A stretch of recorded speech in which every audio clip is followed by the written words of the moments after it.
بسم اللہ الرحمن الرحیم۔ درود و سلام ہو محمد وآل محمد پر۔ میں ہوں سید حماد حسن اور آپ دیکھ رہے ہیں نقوی پوائنٹ آف ویو۔ ناظرین، میڈیا میں ان رہنے کے دو طریقے ہوتے ہیں۔ ایک طریقہ یہ ہوتا ہے کہ آپ کی اتنی کریڈیبلٹی ہو، آپ کی اتنی پاپولیرٹی ہو کہ آپ کسی بھی وقت اٹھیں، جس طریقے سے عمران خان صاحب سپیچ کرتے ہیں، خطاب کرتے ہیں،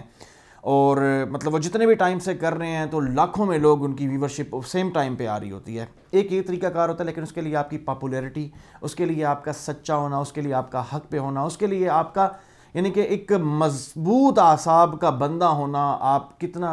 اچھا بولتے ہیں، کتنا سچ بولتے ہیں، یہ تمام چیزیں ہوتی ہیں۔ ایک طریقہ کار ہوتا ہے کہ آپ میرا اداکارہ جو ہے، میں اس کی برائی نہیں کر رہا، لیکن اس کی طرح کی آپ حرکات کریں۔ حرکات کیا ہیں کہ کبھی کسی چیز کا غلط نام لیں، کبھی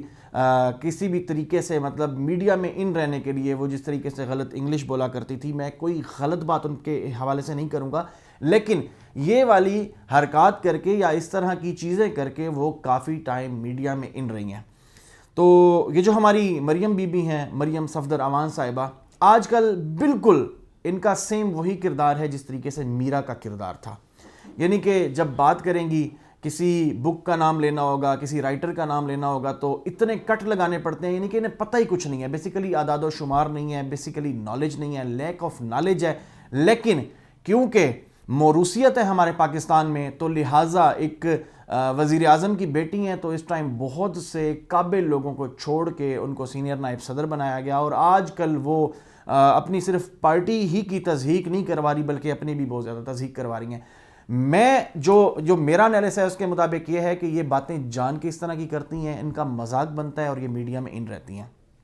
پاپولیرٹی تو ان کے پاس آ نہیں سکتی۔ کل کا جلسہ آپ دیکھ لیں، یہ جو پرسوں ہوا ہے فیصل آباد کا، اس سے پہلے جتنے بھی جلسے تھے، جلسے کیا تھے، وہ جلسیاں ہو گئی ہیں۔ وہ مطلب بہت بڑے ایک پارٹی اجتماع سے وہ کنونشنز پہ آ گئے ہیں، شادی ہالوں میں آ گئے ہیں، یا یہ جو کمپنی کے یعنی یہ چھوٹے چھوٹے باغ ہوتے ہیں، کمپنی گارڈن بنے ہوئے، مطلب اس طرح کی حرکتیں آ گئی ہیں۔ اب میں آتا ہوں کہ جہاں وہ بہت ساری مطلب اس طرح کی باتیں کر رہی تھی، لطائف چھوڑ رہی تھی، وہاں انہوں نے کل ایک اور لطیفہ چھوڑا ہے۔ ایک صحافی کو انٹرویو دیتے ہوئے انہوں نے بات کی ہے، بہرحال اب صحافی کے پاس بھی ہو سکتا ہے کہ یا اعداد و شمار نہیں تھے، یعنی کہ یا نالج نہیں تھا، یا وہ جان کے وہ والا صحافی تھا جس نے ان کی مرضی کے سوال کرنے تھے، کیونکہ ان قانون لیگ کا یہ وتیرہ رہ چکا ہے کہ یہ صرف اس بندے کو ہی انٹرویو دیتے ہیں جو بندہ ان کی مرضی کے سوالات کرتا ہے۔ بہرحال میں آپ کو بتاتا ہوں کہ انہوں نے جو کل کی گپ چھیڑی ہے، اس سے پہلے وہ کر چکی ہیں، فرائنگ پین والی بات وہ کر چکی ہیں، اس کے علاوہ وہ ڈھیر ساری مطلب اس طرح کی باتیں کر چکی ہیں، لیکن اب جو تازہ ترین یہ ہے، کل انہوں نے ایک انٹرویو دیتے ہوئے کہا ہے کہ جسٹس آصف سعید کھوسہ یہ جسٹس ہیں، اور انہوں نے میرے والد سے یعنی کہ جو نواز شریف صاحب ہیں ان سے انہوں نے ایکسٹینشن مانگی تھی۔ اب پہلی بات تو میں آپ کو یہ بتا دوں کہ طریقہ کار ہے ہی نہیں، یعنی کہ چیف جسٹس آف پاکستان کی جو سلیکشن ہے یا وہ جس طریقے سے سلیکٹ ہو کے آتا ہے، ان کی ایک پریورٹی لسٹ بنی ہوئی ہوتی ہے ان کی سینیارٹی کے حوالے سے۔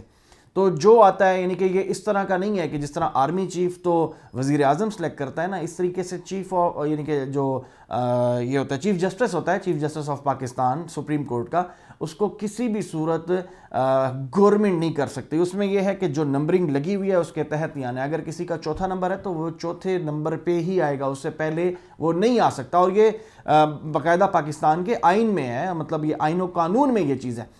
کل مریم صفدر نے یہ بات کی کہ میرے بابا سے یعنی کہ نواز شریف صاحب سے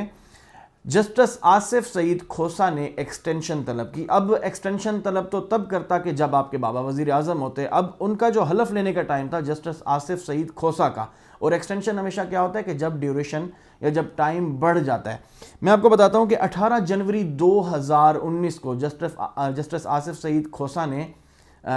حلف لیا، حلف اٹھایا جسٹس ہونے کا، اور اس ٹائم یہ جو نواز شریف صاحب ہیں جو لندن بھاگے ہوئے ہیں، لندن جو انہوں نے راہ فرار اختیار کر کے لندن بھاگے ہیں، وہ اس ٹائم تھے کوٹ لکھپت جیل کے اندر۔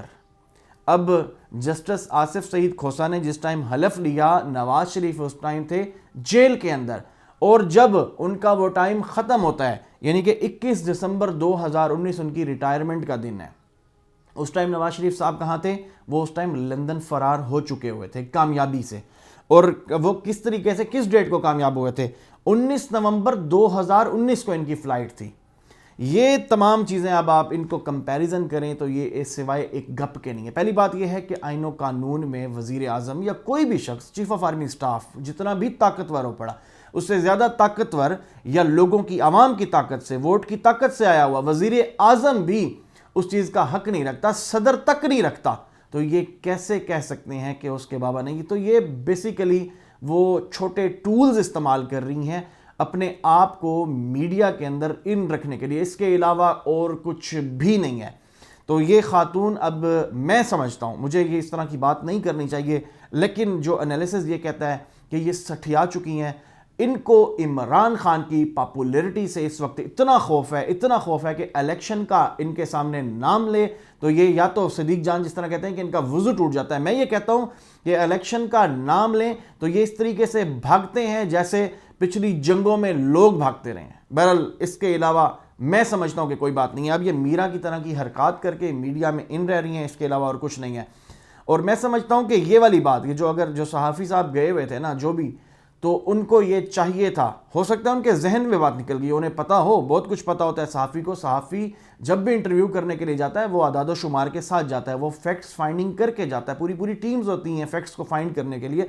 لیکن ہو سکتا ہے اس کے ذہن سے بات نکل گئی ہو. لیکن آپ کسی دن ایسے صحافی کو انٹرویو دیں تاکہ آپ کو پتہ چلے کہ کتنے بیسیوں کا سو ہوتا ہے. آپ دیں عمران ریاض خان کو، مخدوم شہاب کو دیں، آپ معید پیرزادہ کو دیں. آپ نے یہ جو اپنے گھر کے لونڈے لپاٹے رکھے ہوئے ہیں نا، یہ جو واٹس ایپ گروپ والے صحافی، ان لوگوں کو اب نہ دیں. آپ انٹرویو دیں، اگر آپ نے واقعی مقبول ہونا ہے تو ان لوگوں کو دیں. پھر آپ کو پتہ چلے گا کہ کس طریقے سے آپ لوگوں نے اس عوام کو پاگل اور بے وقوف بنایا تھا، جو اب بالکل بھی بننے والے نہیں ہیں. بہت شکریہ، جزاکم اللہ، خدا حافظ.